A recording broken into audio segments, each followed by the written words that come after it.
Please, you have to let me in. I didn't know where else to go. Please.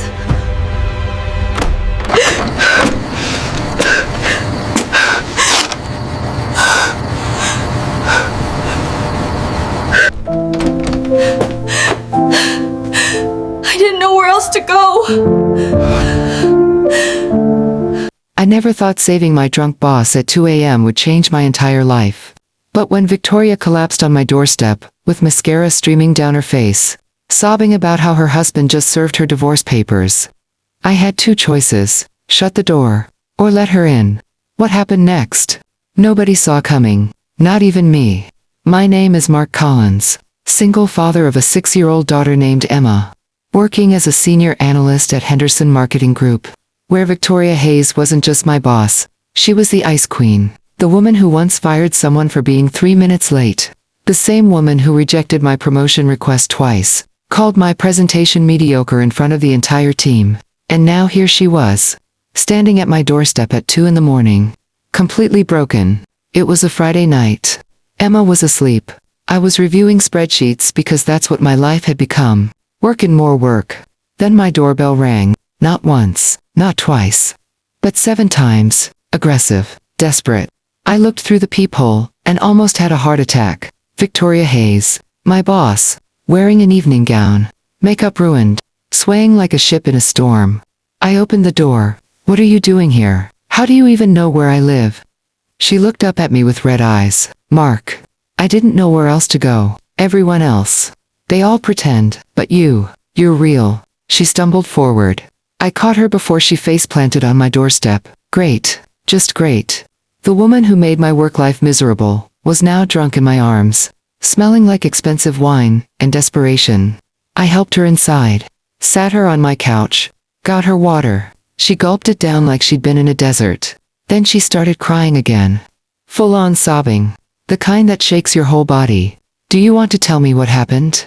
I asked carefully, trying to maintain some professional distance, even though this situation was anything but professional. My husband, she choked out. David. He's been cheating on me for 2 years with my sister. My own sister, Mark. And tonight he threw the divorce papers at me during the charity gala. In front of everyone we know. I sat there stunned. Victoria Hayes, the woman who seemed invincible, untouchable, was falling apart in my living room. Part of me wanted to feel vindicated. She'd made my life hard enough. But looking at her now, all I saw was a broken human being. I'm sorry, I said quietly. That's brutal. She laughed bitterly. You're sorry. You, the man whose promotion I blocked, whose ideas I shot down, whose life I made miserable for 3 years. You're sorry. Yeah, I am. Because nobody deserves that. She stared at me for a long moment. Then fresh tears started falling. Why are you being nice to me? I've been horrible to you. Because being horrible back won't fix anything, I said. Besides, it looks like you're having the worst night of your life. The least I can do is not make it worse. She cried harder. I didn't know what to do. So I just sat there, let her cry. After about 20 minutes, she finally calmed down. Looked around my small apartment. Saw Emma's drawings on the fridge. Her toys in the corner. You have a daughter, she said. Her voice hoarse. Yeah, Emma. She's 6. Asleep in her room. Thank God. Where's her mother? Not in the picture. Hasn't been for 4 years. It's just me and Emma. Victoria looked at me with something I'd never seen in her eyes before. Respect maybe. Or understanding. I never knew. I'm sorry. Don't be. We're doing fine. I paused. Well, we were doing fine until my demanding boss showed up drunk at 2 a.m. She actually smiled a little. I deserve that. You want coffee? I asked. Real coffee. Not whatever helps you sober up. Just coffee. She nodded. I'd like that. I made coffee in my tiny kitchen. Could hear her sniveling in the living room. When I came back with 2 mugs, she was looking at a photo of Emma and me at the park. She's beautiful, Victoria said. She has your smile. Thanks. She's my whole world. Victoria took the coffee, sipped it, made a face. This is terrible. I know. I'm not great at making coffee. She laughed. Actually laughed. It was the first time I'd ever heard her really laugh.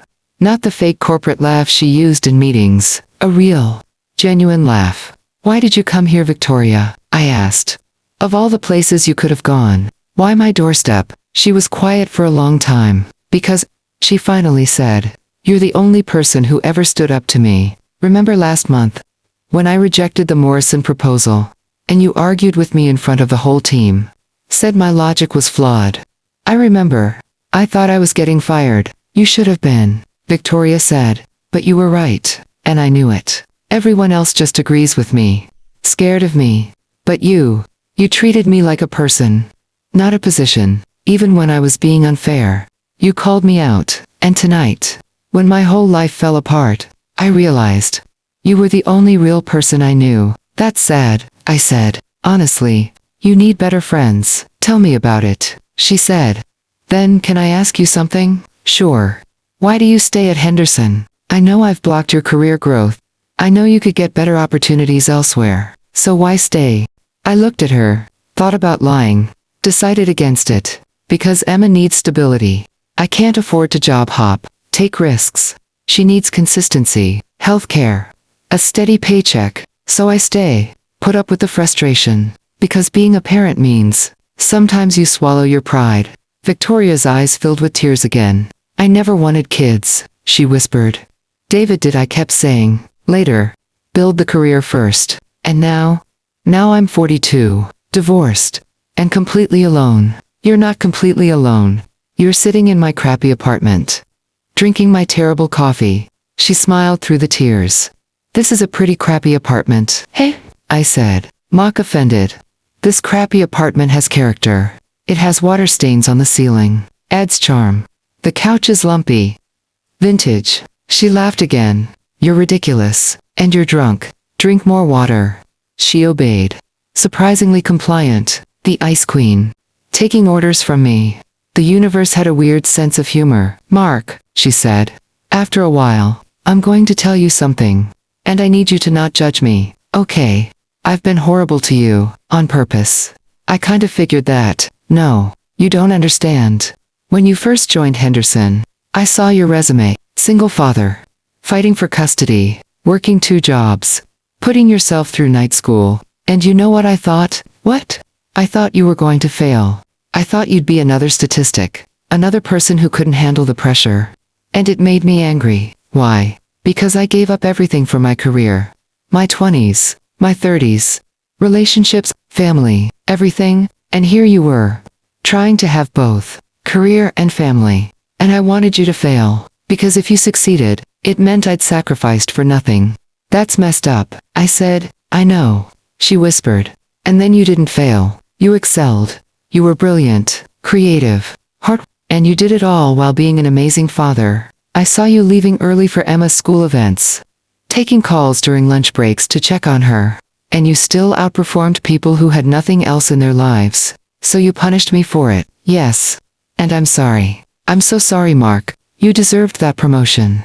You deserved recognition. And I blocked it because seeing you succeed made me face what I'd lost. I sat back, processing.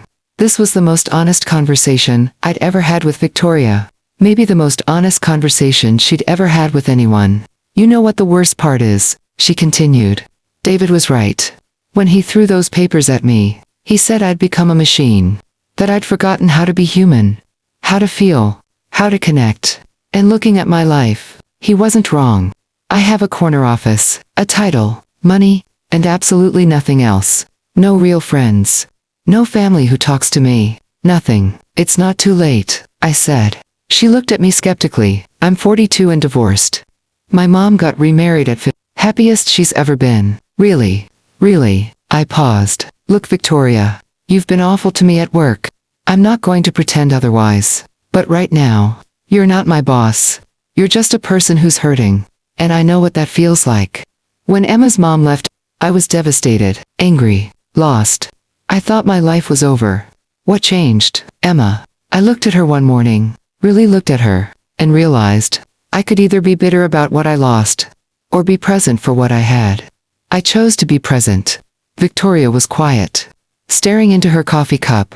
I don't know how to do that. Be present. I've spent 20 years being somewhere else, planning the next move, the next deal, the next achievement. Then maybe it's time to learn how I don't know. Therapy. Meditation. Actually taking a vacation. The point is, you get to decide who you are from here. The past is done. Your marriage is over. But your life isn't. She looked around my apartment again. At the photos on the walls. Emma's artwork. The life I'd built in this small space. You're happy, aren't you? Genuinely happy. Yeah. I am. It's not perfect. Money's tight. The apartment's small. Work is frustrating. But Emma and I, we're good. We have each other. We laugh every day. That's enough. I want that. Victoria whispered. I want to know what enough feels like. Then start tomorrow. Wake up and be different. It can't be that simple. It's not simple. It's hard as hell. But it's possible. Just then, Emma appeared in the hallway. Rubbing her eyes. Daddy, she said sleepily. Who's that lady? Victoria stiffened. Probably realizing how this looked. Me explaining a drunk woman to my At 2:30 in the morning. Hey princess. I said gently. This is Miss Victoria. She's a friend of Daddy's. Who needed some help. She's going to sleep on the couch tonight. Okay. Emma walked over. Looked at Victoria with her big curious eyes. You're very pretty, she said. Even with messy makeup, Victoria's eyes welled up again. Thank you, sweetie. Are you sad? Emma asked. Because when I'm sad, Daddy makes me hot chocolate. That sounds nice. Victoria said softly. I can ask Daddy to make you some. Emma offered. He makes the best hot chocolate. Even though he can't make good coffee, I laughed. Out of the mouths of babes. Can I? Victoria asked. Can I have some hot chocolate? Emma beamed. Come on, Daddy. So there I was. At 2:30 in the morning.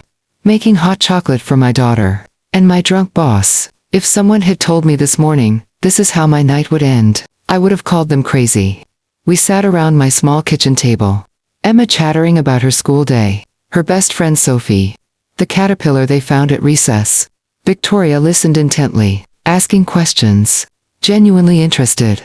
I'd never seen her like this. Open, present, human. After hot chocolate, I put Emma back to bed. When I returned, Victoria was washing the mugs. You don't have to do that, I said. I want to, she replied.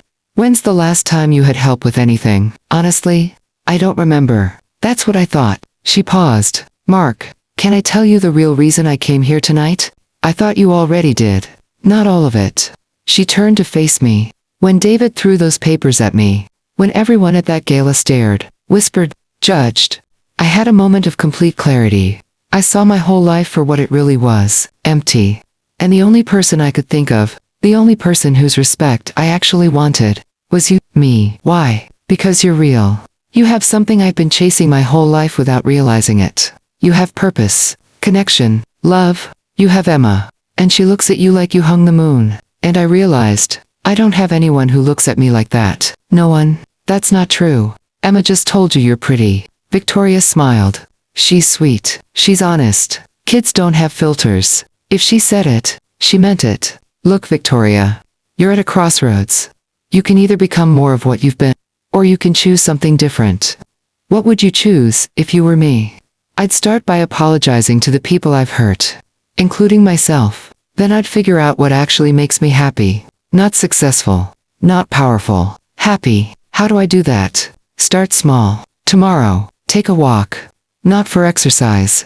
Not to clear your head for work. Just to walk. Notice things. The sky. The trees. People. Be in the world. Instead of above it. That sounds terrifying. Good. That means it's worth doing. We talked until almost 4 in the morning. About life. Regrets. Dreams. Fears. Somewhere in those hours, Victoria stopped being my boss. And became something else. Not quite a friend yet. But human. Real. Vulnerably. As the sun started rising, I gave her a pillow and a blanket. You should sleep, I said. I have to get Emma ready for school in a few hours, but you can stay as long as you need, Mark. She said as I turned to leave. Thank you for not shutting the door. Anyone decent would have done the same. No, she said firmly. They wouldn't have. You're a good man. I'm sorry it took me so long to see it. I nodded. Went to my room. Lay awake. Thinking about the strangeness of life. How the worst moments can sometimes crack us open. In ways we desperately need. I must have dozed off for an hour. Because Emma woke me up at 7. Daddy. She whispered loudly. The pretty sad lady is making breakfast. What? I jumped out of bed. Rushed to the kitchen. Victoria was there, wearing one of my old t-shirts. Her evening gown hung over a chair. Cooking eggs. Your fridge is basically empty, she said without turning around. How do you feed a growing child? With 3 eggs. And questionable milk. We were going grocery shopping today. I said defensively. You need vegetables. Actual food. Not just cereal and frozen pizzas. Emma giggled. Miss Victoria says you're a disaster. Traitor. I told Emma. Then to Victoria. You didn't have to cook. I wanted to. She replied. Besides, your daughter asked me to. I couldn't say no to that face. Emma beamed. I helped. I cracked an egg. How'd that go? She got more shell than egg in the bowl. Victoria said. But we made it work. There was affection in her voice. Warmth I'd never heard before. We ate breakfast together. This bizarre little family tap. My 6-year-old daughter. My formerly terrifying boss in my t-shirt. And me. Trying to process how my life had gotten so weird so fast. After breakfast, I helped Emma get ready for school. When I came back, Victoria had cleaned up, was sitting on the couch, staring at her phone. 53 messages, she said quietly. From people at the gala, all expressing sympathy. That sounds more like gossip. Not one asking if I'm okay. Maybe they don't know what to say. Or maybe I've never given them a reason to care. She looked up at me. I should go. I've imposed enough. Do you have somewhere to go? Back to my house. Face David. Start dealing with everything. Or, I said, you could stay one more day. Let yourself process. Before jumping back into the chaos. I have work Monday. It's Saturday. You have time. Why are you being so nice to me? She asked again. Because someone should be. And right now, I'm the only one volunteering. She smiled sadly. Okay. One more day. But I'm buying groceries. Your fridge situation is unacceptable. Deal. That Saturday changed everything. We took Emma to the park. Victoria in borrowed jeans and a hoodie. Looking nothing like the corporate powerhouse everyone knew. We pushed Emma on swings. Had a picnic lunch. Victoria laughed. When Emma made her try to do the monkey bars. I haven't done this since I was a kid, Victoria said. Hanging from the bars. You're doing great. Emma encouraged. Now swing to the next one. I can't. I'll fall. That's okay. Falling is fun, Emma said. With 6-year-old wisdom. Victoria swung, missed, fell into the sand, and laughed. Actually laughed. Lying in the sand, like it was the most natural thing in the world. Emma jumped down. Landed next to her. See? Fun. You're right, Victoria said, sitting up. Spitting out sand. Totally fun. I watched them together. Emma explaining the intricate social dynamics of first grade. Victoria listening like it was the most important thing in the world. Something was shifting. In Victoria. In me. In the space between us. That evening, after Emma went to bed, Victoria and I sat on my balcony. Small as it was. Drinking actually decent coffee she'd bought at the store. I called my lawyer today. She said quietly. Started the divorce proceedings officially. How do you feel? Terrified. Relieved. Angry. Sad. Everything at once. She looked at me. I also told my assistant to schedule a meeting with you Monday morning. Victoria, let me finish. I'm recommending you for senior director. The promotion I should have given you a year ago. With a salary adjustment to match. I don't want it out of pity. It's not pity. It's overdue justice. You've earned it 10 times over. I was just too threatened to admit it. Why now? Because I'm done being that person. The one who holds others back. Because of my own insecurities. I'm done, Mark. With all of it. What does that mean? I'm resigning. What? You can't. You've built your entire life around that job. Exactly, she said. I've built my entire life around a job. Not around living. Not around people. Not around anything real. It's time to change that. What will you do? I have no idea. She smiled. And that's terrifying. And exciting. And liberating. Maybe I'll travel. Volunteer. Figure out who Victoria Hayes is. When she's not the ice queen of Henderson marketing. Emma's going to miss you. I said. Then. I'm going to miss you. The words hung in the air between us. Loaded with meaning. Neither of us was quite ready to examine. You could visit, Victoria said softly. If you wanted. Once I figure out where I'm going. What I'm doing. You and Emma could visit. We'd like that. I leave next week, she continued, giving them 2 weeks' notice. Enough time to transition my projects, recommend my replacement, and then I'm free. Where will you go first? I don't know. Maybe somewhere small, quiet, where nobody knows me, where I can just be. That sounds nice. Come with me, she blurted out. Then immediately, sorry, I shouldn't have. That was inappropriate. Victoria, I know. It's crazy. You have Emma. School. Your life here. These 2 days, I've felt more alive than I have in 20 years. And the thought of going back to being alone. You won't be alone, I said gently. You'll be free. There's a difference. She nodded. Wiped her eyes. You're right. I'm sorry. Don't be sorry. Be excited. This is your chance to build the life you actually want. What if I don't know what I want? Then you figure it out. Try things. Fail at things. That's how it works. When did you become so wise? When I became a single parent. You either figure out what matters, or you drown. I chose to figure it out. I want that, she said. I want to know what matters. Then go find out. And when you do, call me. Tell me about it. Promise. Promise. Sunday morning, Victoria left. Back to her real life. Her big empty house. Her divorce proceedings. Her resignation letter. We exchanged numbers. Emma made her promise to text every day. Victoria cried, saying goodbye. Real tears. Honest ones. Take care of yourself. I told her at the door. I will, she said. And Mark. Thank you for saving me. I didn't save you. You saved yourself. I just gave you a place to crash. It was more than that, she said, and we both know it. She kissed my cheek, hugged Emma, and walked to her car. Before she got in, she turned back. I meant what I said about the promotion. You deserve it, I know. I called back. Now go figure out your life.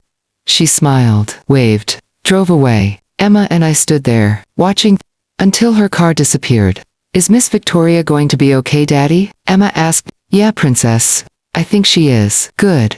I like her. Even if she is sad. Me too, I said. Me too. Monday morning, I walked into Henderson Marketing, expecting everything to be different. But the building was the same. My desk was the same. The coffee was still terrible. Then I got called into the executive conference room. Victoria was there. Makeup perfect. Suit impeccable. Ice Queen mode fully activated. But when she looked at me, I saw something different in her eyes. Warmth, recognition, respect. Mark Collins, she began formally.